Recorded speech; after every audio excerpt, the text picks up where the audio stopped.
welcome to the Smart Publishing Impact Series.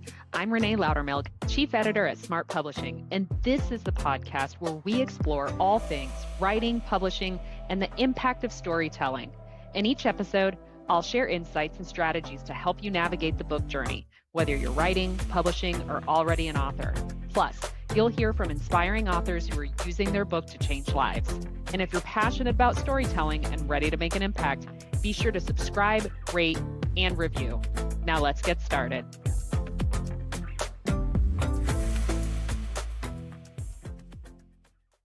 Hello and welcome to another episode of the Smart Publishing Impact Series. I'm Renée Lautermilch, your host and Chief Editor of Smart Publishing.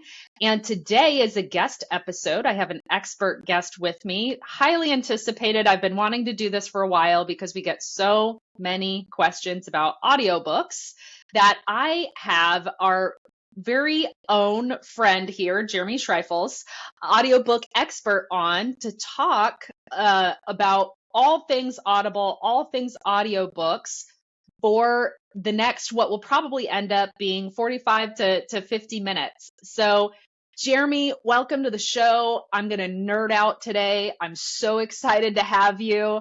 I would love for you to introduce yourself and Box 7 Media, your company, to our listeners. Wonderful. Well, thank you for having me. I'm super excited. I've been watching you guys grow the smart publishing space, and it's just really fun to watch. So I'm excited to be here, and I too will nerd out. So we're going to have a little bit of fun today. So I'll give you the 30-second elevator. I've been a touring musician for 20 years and recording and sound engineer. And so that's why I have such a passion for A, the voice, and B, the impact it has. And I use the tools of an audiobook, especially for how important that is for authors, to use that as one tool. And at Box 7, we also support podcast hosts in an audio and a video space, because the power of your voice is so amazing, no different than the power of word. I think it's merely a step above that, only because you're actually delivering it to another human. Awesome. Thank you for the introduction, Jeremy. And for those of you who are not either looking at a teaser right now or you're not watching on YouTube, Jeremy's background is it looks like a music studio back there. He's got like 5,000 guitars back there. It looks like there's some drums stacked on top of each other. What is that in the corner underneath the white and the red guitar? So those are just the stands for my drum set, sort of for the cymbals. I have it tore down. I'm going to be doing an author session, recording an audiobook in here. So I had to tear down all the drums so I can make space to make sure that they're comfortable in their space, which is something I'm guessing will come up in yet our conversation. Very cool. Very cool. So let's start at the top. I would love to educate our listeners on what are the different outlets or the different platforms for audiobook. So what does that look like? Because I know some of our listeners have already heard of Audible because they've used it themselves, maybe currently or in the past. But what platforms are out there, and what do you recommend to authors as a platform who are looking to put out an audiobook? Sure. So like you said, Renée, most folks know about audible.com because they're the biggest, no different than Amazon and KDP for the book publishing side of things. They are the largest. And, arguably we're the first in terms of delivering audiobooks to your mobile device or your computer. And so I always recommend at the very basic to choose Audible as one of the platforms. Now, the benefit of how this industry has grown, because there are literally thousands of audiobooks being uploaded every day, seems unlikely, but there is platforms like Spotify have picked it up. And so if you have a premium subscription to Spotify currently, you have access to the Audible library to also listen to audiobooks on that platform. So that is a nice piece from a distribution standpoint that Audible allows you to do. And like KDP with the print publishing, you have two ways you can do that, right? You can do the exclusive publishing where it only lives in and through their platform and they handle all the pieces for you. or you can choose to do the non-exclusive route, and it allows you to put it in other places. So like if you wanted to put it on your website for a digital download and wanted to charge for it, all right, you could certainly do that for free. But in the contracts with Audible, you got to just be careful about how you're distributing that outside of that space. But for the massive amount of folks that are writing books and then doing their audiobooks, I recommend Audible just because it's the biggest and it's the easiest and everybody knows it. Because nobody says, it's kind of like Kleenex, Renee. Nobody says, I want a facial tissue. They say, I want Kleenex, right? Nobody says, I want an audiobook. Honestly, most of the time, people just say, I want an Audible, right? This isn't football, so we're not calling plays and audibles and things of that nature. We're here to record audiobooks. And so that's usually why I do it, because the masses, so your highest opportunity for someone to download your book is on Audible. So that's usually where I tell folks to go. Yeah, no, that's great. Yeah, and that definitely echoes the sentiment of what I talk about when I talk to authors about their publishing platform is 6 out of every 10 books in the world are purchased through Amazon. And so, it's an absolute behemoth. If you're not on Amazon, you're missing out. And so it sounds very much the same. The majority of people who are going somewhere for audiobooks are going to Audible. It has changed a lot. I will say that my familiarity with audiobooks first came up as a child when they were on cassette tape. My mom we had this place around the corner. It was called All Ears Books. And my mom was a seamstress, so she owned her own business and would spend most of the day working on seamstress work, and she would listen to audiobooks all day, but it was on cassette, and she would go and kind of like a library, you would like check out one or two, and she'd bring these big things with these multiple cassette tapes home to listen to them. So it's wild thinking back to that, with how technology has really changed things. And I actually have Amazon Music, and I think maybe 2 months ago, Amazon Music allows you to rent or borrow, as they call it, one Audible book at a time. Wow. So and it makes sense because I believe Amazon owns Audible, right? Correct. So Amazon owns Audible, and so the platform that they use for that is called ACX. Similar to their direct publishing is KDP. That's an Amazon company, as division, so to speak, of Amazon. So yes, it is an Amazon company or a division thereof. So let's continue with sticking with kind of the basics in the introduction. So we just talked about what platforms are available. Obviously, we now know that Audible is a behemoth, and that's definitely the way that people want to go. What options for getting an audiobook out there are there? And so I've heard of everybody from wanting somebody else to do it for them. They don't want to read their own book, to people who are very adamant about their voice being the one reading the book. Well, as someone who really enjoys the voice, and like I said in the intro a bit, like your voice is the most powerful thing you have, and no one tells your story like you tell it. I know that a lot of the books that you guys are publishing are, personal development or business-driven books where it's essential that it's in the voice of the author because they wrote it. So there are a couple options. Like you said, you can hire voiceover talent to narrate your book if you just don't have a comfortability level with that.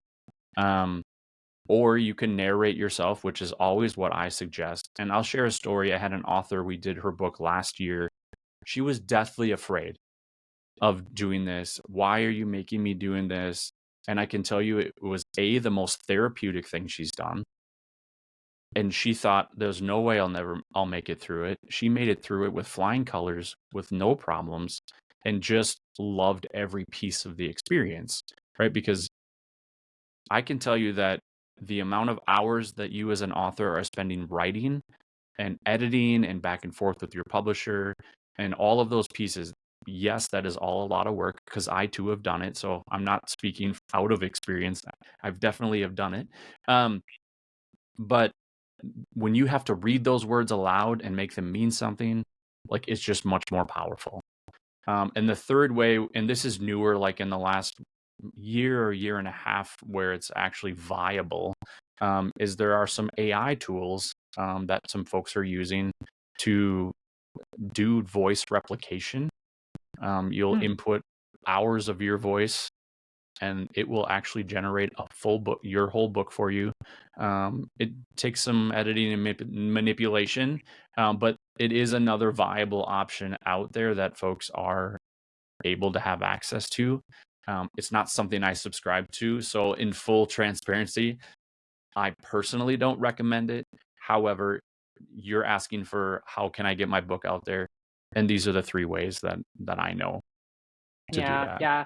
I can imagine even with the AI replication, it's still not going to replicate intonation and, tonality and the different ways that you might say a line in your book differently because you really want to make that line stand out. I come from the learning and development world, as well as internal communications. And way back when I started, we had this thing called text to speech that we used to use in they called them CBTs, computer based trainings. Mm-hmm. And it was the most robotic, terrible sounding thing. So it's to hear that you can actually use your voice to like replicate your voice similar to like how they did with Siri, like how Siri came Mm-hmm. from an actual woman's voice. That's wild. But just knowing from having worked with more antiquated versions of that kind of technology, I remember all the time there would be things where it just wouldn't be saying it right, or it wouldn't be Mm-hmm. saying it with the emphasis that I wanted. And you probably ended up doing more editing on that than you would have done just recording a voice to begin with. Exactly. And I really encourage authors, and so whatever medium that you choose, like give your listeners something they can't get in the print book. And so I encourage authors to add moments, whether it's in real time, like folks like Renée Brown, when she reads a book in her audiobooks, like you get all sorts of pieces in there that have never been in her books because in the moment while she was reading, she was inspired to share another story, to share another like reflective thought around what was going on. So I encourage authors, like, if you're inspired in the moment, take the moment. There's no time limit, and there's no regulation that it has to be a word for word version of what's in the print book, which also makes it a higher value for the consumer because the sometimes the argument from or pushback I get from authors is, well, I mean, they have my print book. Why do they need the audio? Or what's the value of it? Well, the value is you can give them something that your editor wouldn't let you put in the print book because there's no limit on how much time an audiobook has to be. It's as long as you want, as long as it makes sense. There are folks like I have a lot of my authors put like either question and answer at the end of every either chapter or section to kind of just talk through that. So David Goggins, he does that in his book and his audiobooks. That's why they're like 14 hours long for an audiobook. It's obnoxious. And yet you'll listen to that full 14 hours and be like, I couldn't. You get so, it's like reading 4 books for the price of one. It really is, because you're getting an education. Dan Martell does that with his books as well.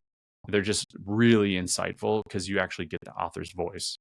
And then the other piece I have them do is like a reflection. Like, how did I arrive at that chapter? What did it mean to me actually? Right? There's the words that you deliver, and then there's the reason you delivered the words. And you have that opportunity to put that inside of an audiobook. And I think that's important, and that's that value add piece for the listener to be like, or if you are negating the entire audience that will never read a book,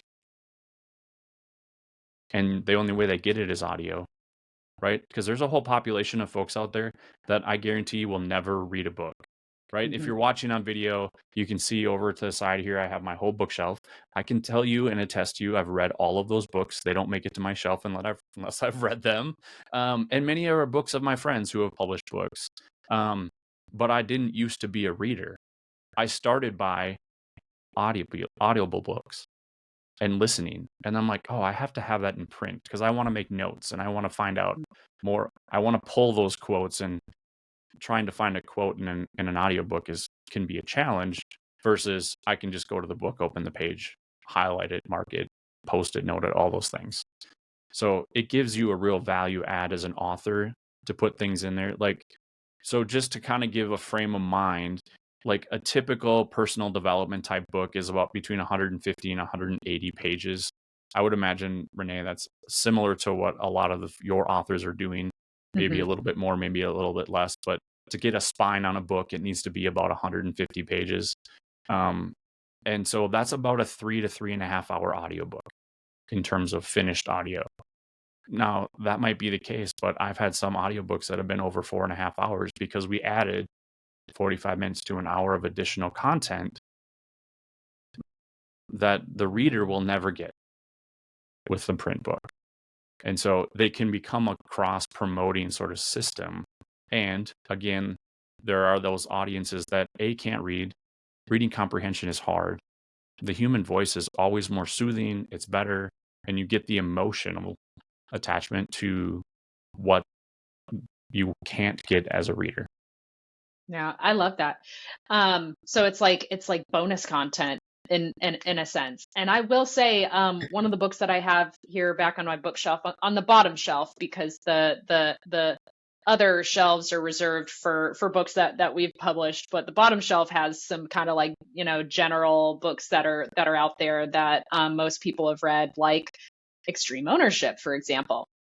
I've got the copy of that because there are things that I wanted to go back, bookmark, highlight, all of that. But when I first read it, I listened to it in Audible, and it's such a different experience when you're having Leif Babin and Jocko like talk about, especially Leif Babin. If you've never heard his voice, you're missing out. Like hearing him tell the stories that are in the book, it's an entirely different experience. You feel like you're there. You feel like you're almost like watching the movie, because those guys are just they're really intense. And it like you said, Jeremy, it's an entirely different experience to hear, the author tell it in their voice. And then I think about people like Jonathan, who is he's got his headset on like 23 of 24 hours a day. I swear it's like he sleeps with it on too. And he is always listening to something. And he is the kind of guy where he, by leaps and bounds, will listen to the audio version of something if it's available versus reading the print version as well. It's a game changer for him. It's a game changer for a lot of people. Let's talk about the actual process. So Sure. Some of the people listening who I've talked to before will know that I actually tried to do my own Audible recording before on my very first book, Leading Through Love. Mm-hmm. And I bought like a really nice wired headset that was super high audio quality. I actually have Adobe Premiere. I've been using Adobe Premiere since it was like invented and came out. That dates me. I know. It's okay. But like I used to do documentary films and stuff like that in a different lifetime, and so I used Premiere and different Adobe programs to edit those, and had the familiarity with it. I was probably about a third of the way through, and I just gave up. And it's because I don't think most people I can't just jump on with these headphones that I'm wearing to record this podcast and record my book like all DIY. Even with the stuff that I have, even with Adobe Premiere, even with the much nicer headset that I'm talking about, I can't do it because I guarantee you it's going to get a send back. Not even from the second process of review that Audible goes through, but even through the first AI related process where it's looking for peaks and troughs in your audio. You can't go outside of a 15 decibel range or it's going to throw it out. You have to be in a very specific quality range for them. So I would love for you to talk through how much more narrow the quality requirements on Audible are, then like, before I hit record, guys, Jeremy and I were talking, and I was talking about how you can see such a wide variety of quality on Amazon and the printed book marketplace. Everything from clearly DIY to highly professional and polished, versus Audible, very narrow. You're not going to have like really terribly recorded audio on there and then super high professional. So, Jeremy, take it away. Educate our audience on all of that stuff. So I'm going to just paint a picture for your listeners just for a minute, because I think this will bring to light exactly what you just explained. It's like the difference between being on 8-lane LA traffic going 40 miles an hour and being frustrated, in 2-lane country roads through West Texas where people are going 85 in the dark and you just never know what's going to jump out, right? And so that is Audible, and you have to be that precise. And so that's how narrow of a piece it is. Now, the good and bad of having those guidelines is we know what the guidelines are. So we know the space we're going to live in. And so the most important part in anything to do with audio, it all begins at the source. You have to start with a good space. So, and that can mean a number of things. It doesn't mean you have to go to a $1,000 a day studio. Like, I record audiobooks in my space. This is a room. It's about 10 by 11, just as a frame of reference for size. I have it all treated well, of course, because I use this as a recording and sound mixing studio. However, it doesn't need to be crazy. I've done it where I've hung blankets from the ceiling and you have folks speak into it with a microphone.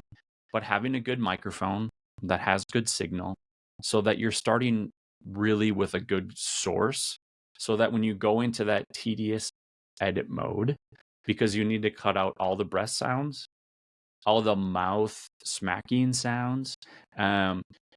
If you really want to learn something about yourself, record yourself talking for a half an hour into a good microphone and then listen back. You will learn a lot of things about how you actually talk. The number one thing I tell clients, and this is, or anybody who asks me about audio, is the microphone never lies. It never lies. It is a perfect representation of you, not the representation you perceive or that you hear in your head or hear in a big space. It is pure and simple. This is what you sound like, which means you have the opportunity to change it and adjust it. However, I spend probably the first 30 to 50 minutes with anybody, whether it's a vocal session for a song or an audiobook recording for narration, just talking to the microphone and get comfortable. Get over the fact that there's something in front of your face and that you have to read this, so that you can actually just read your book, right? And so that's the first part. Begin at the source, record something, have somebody record with you. Even if it's somebody else pushing the buttons of start and stop in whatever digital format you choose to do it in. Of course, if you're working with an engineer in a sound studio, that's already built in. But if you're the author, try to really just, all you have to be focused on is the narration piece. And then I do a lot of coaching up front. Like, how do you be prepared for a session, right?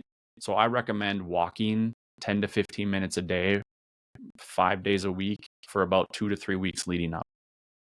And walking outside is better, but walking in general is just good. And then avoiding things like dairy, right, which clogs up the vocal cords.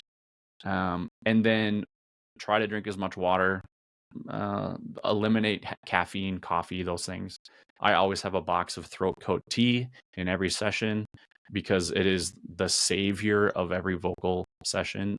So there's a pro tip: if you're going to record lots of audio and you're talking, throat coat as a tea is just, it will save your life.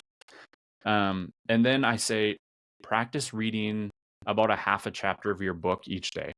Read it out loud. Because as you know, you're talking about old learning, right? The skill of reading aloud is all but arguably died, right? We don't have kids reading out loud anymore. You have small children at home, and right when she gets to the point of being able to read out loud, have her do that as often as possible. But because for most adults, they cannot look at a piece of paper and read it. If you watch it, go to any meeting, they look at a piece of paper, they're reading it first, so then they can read it aloud, right? So that's why I say read a half a chapter a day, doesn't matter what it is, and then just so that you're in practice. And then you start creating your own phrasing, and you're like, I don't really like that. So then when you come here, you eliminate some of those pieces. And then we get into I want you to just be you.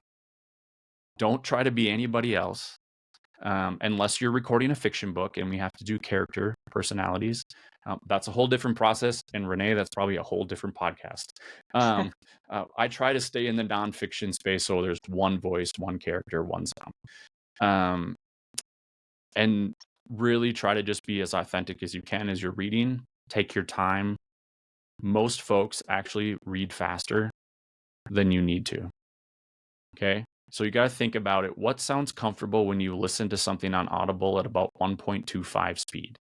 Because remember, if you read fast and it's 1.0, and most recommended listening on Audible is actually the 1.25 speed, because the brain will process and store the information better and longer term, because you have to actually stay more engaged because it's faster.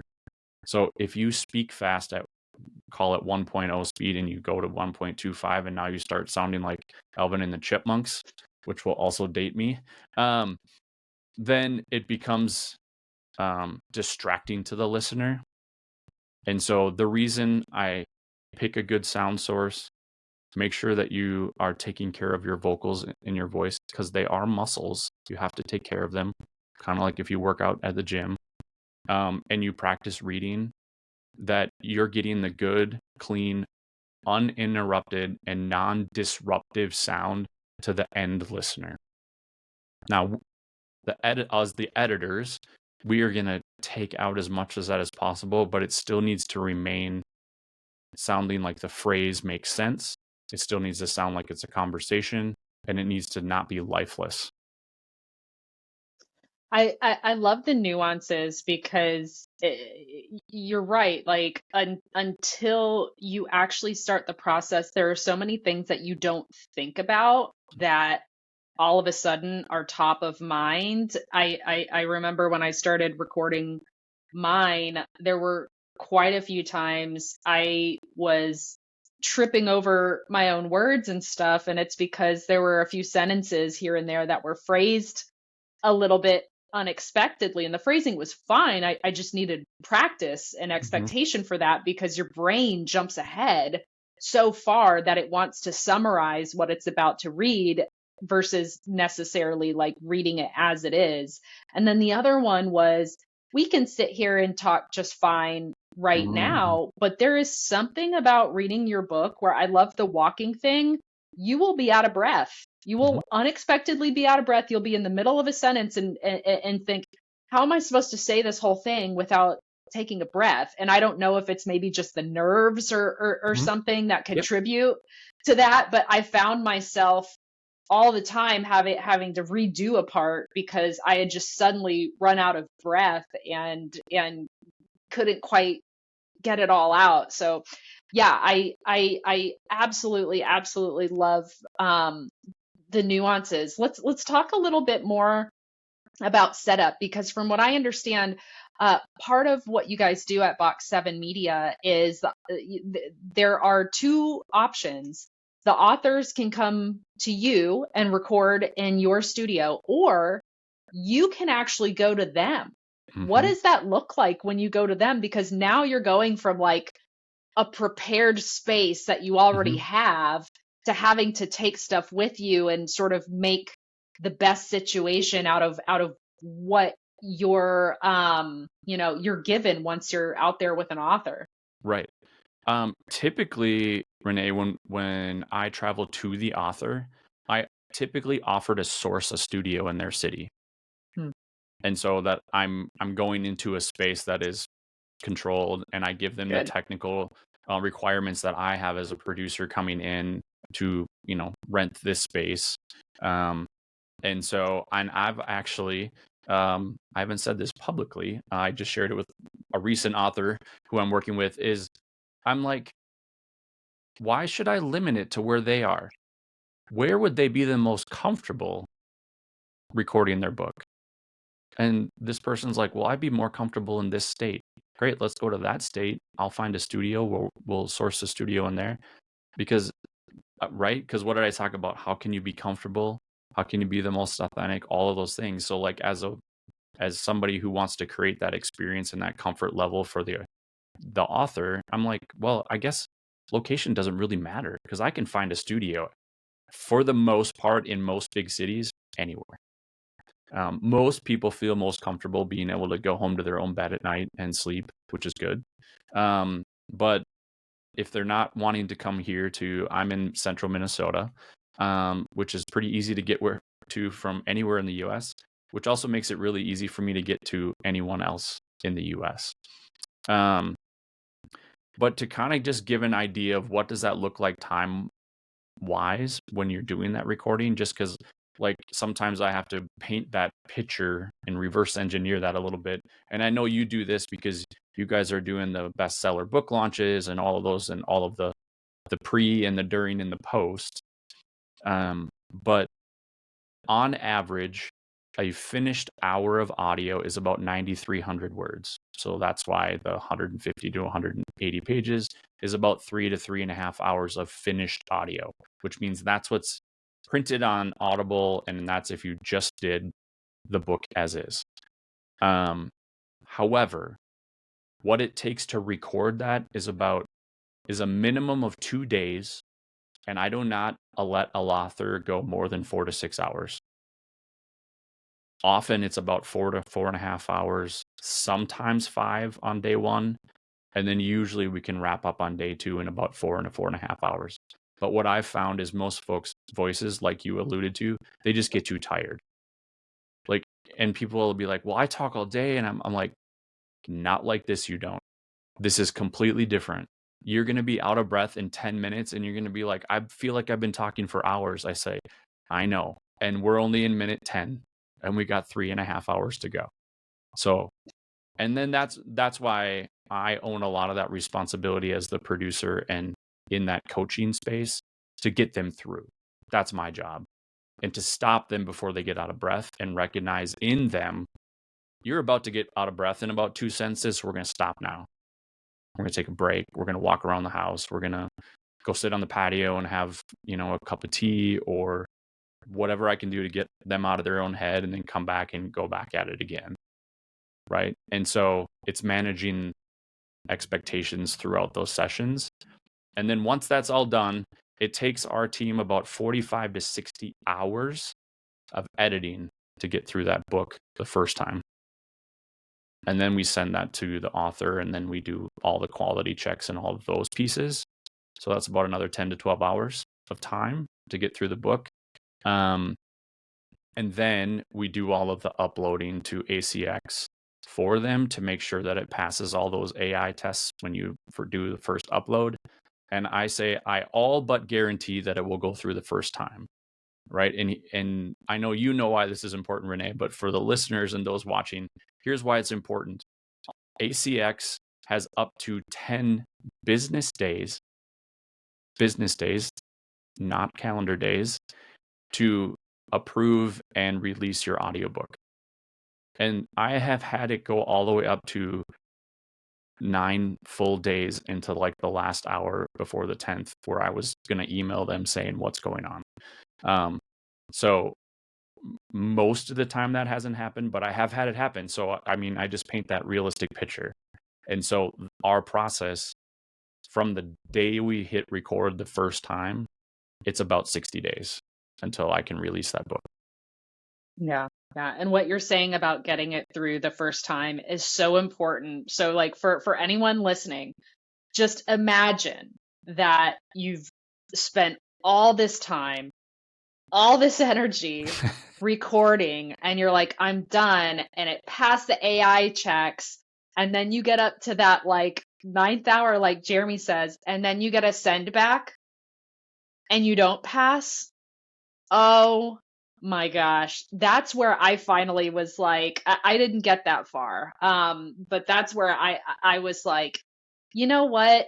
I'm spending all this time just trying to pass the AI checks. I don't think that I'm going to end up being able to pass the actual Yep. check that happens like this. And I did not have the time to sit there and edit out, personally, all the breaths and all the mouth sounds, the time nor the expertise, because let's face it, yeah, I've done a whole bunch of audio editing and video editing in the past. I've not done that type of editing ever. It's Like that very different.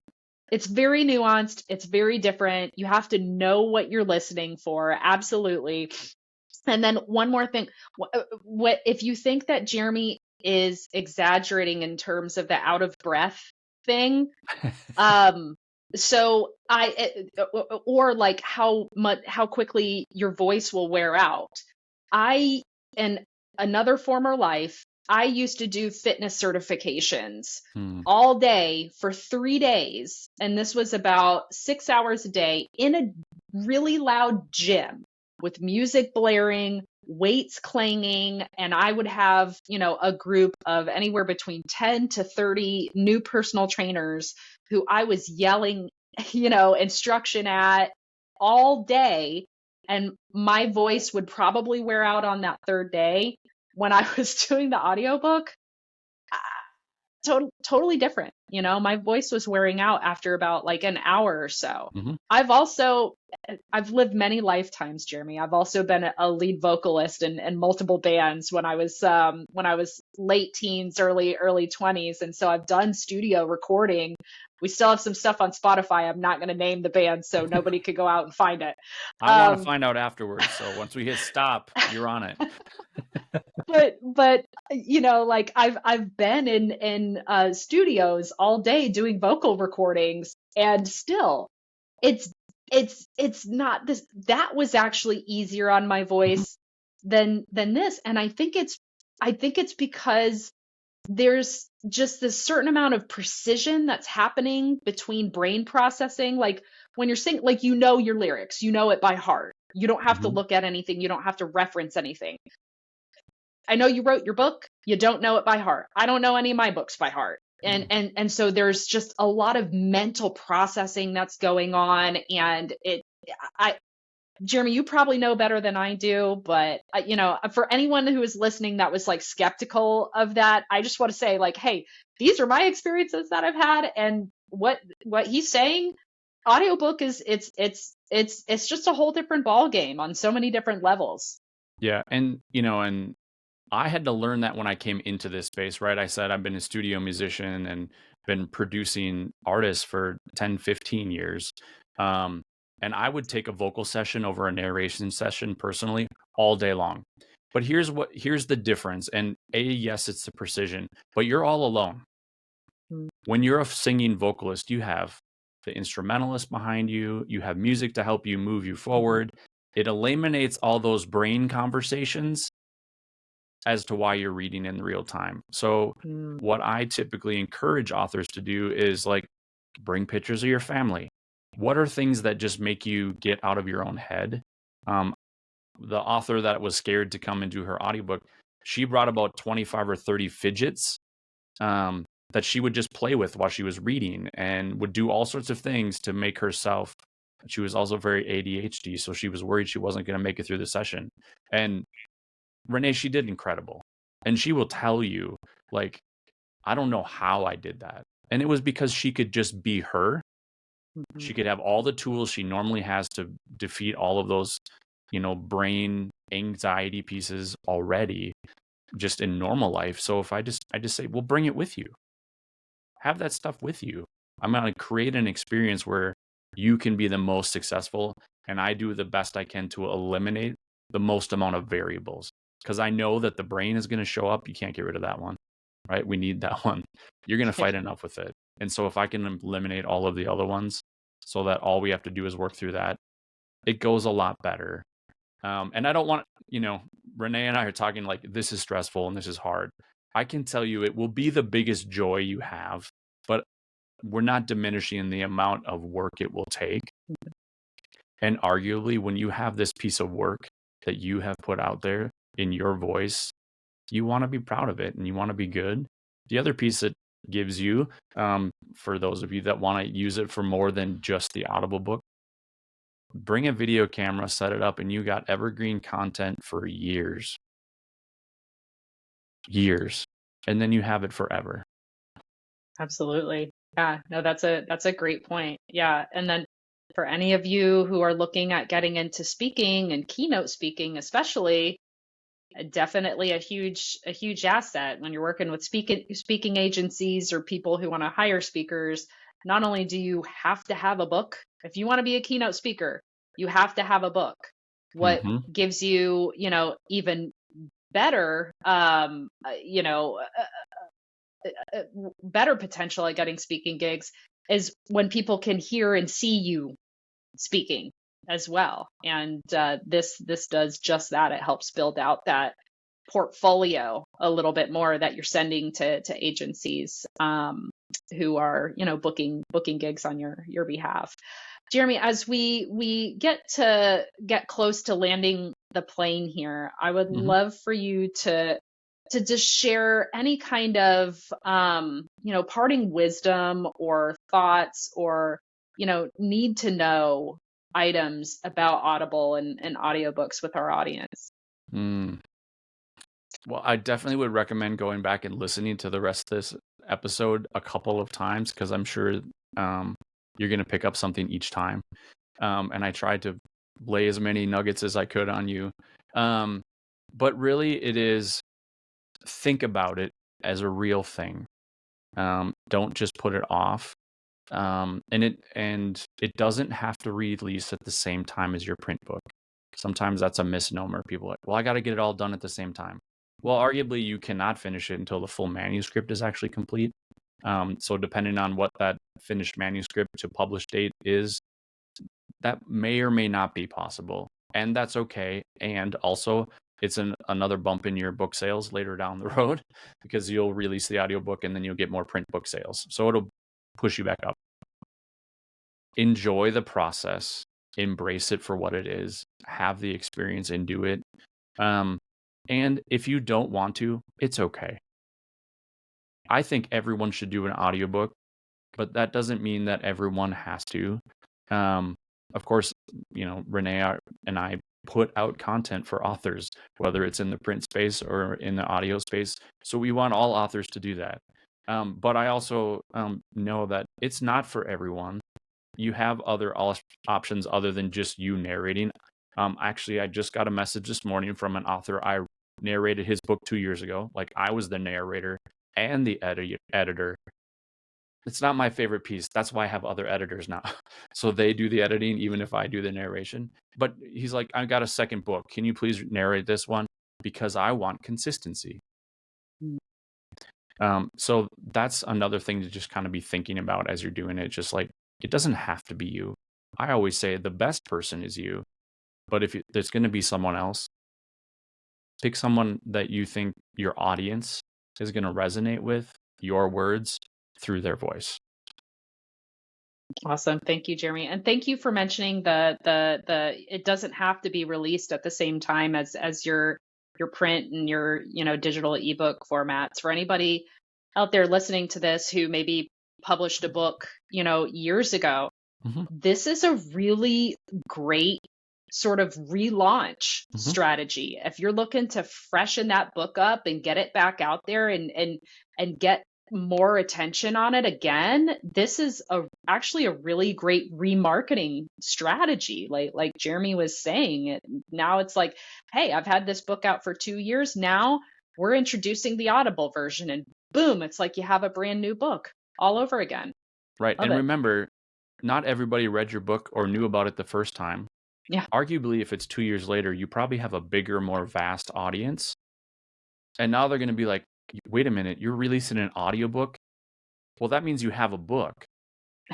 I should probably go find that, right? And it's an audience that probably didn't even know you 2 years ago.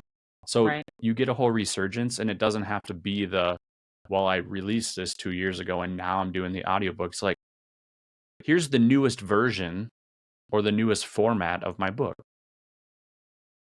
And so then it doesn't matter. I did my audiobook 2 years after I did my print book, mostly because I was scared. I'm like, I don't want to do that. It took me 2 years and I do this. So there you go.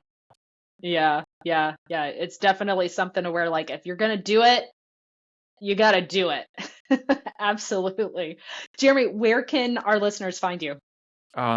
You can find me. My website is box7, the number 7 media.com.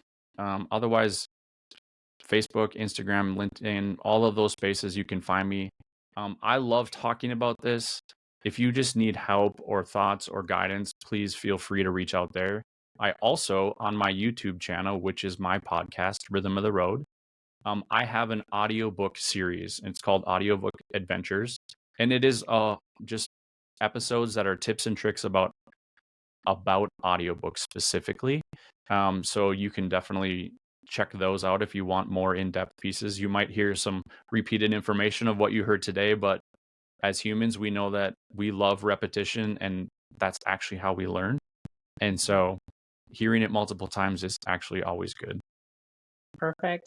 Jeremy, thank you so much for coming on the Smart Publishing Impact series and being such an awesome resource for our listeners. And to listeners, I hope that you guys got value and tons of wisdom from Jeremy out of this episode. Thank you for joining. If you liked it, make sure that you subscribe, rate, and review. It helps us get this series out in front of more potential listeners so we can help people write their book and put it out there to the world, whether it's in print and audio format. And as always, keep writing your story because the world needs your voice. Until next time.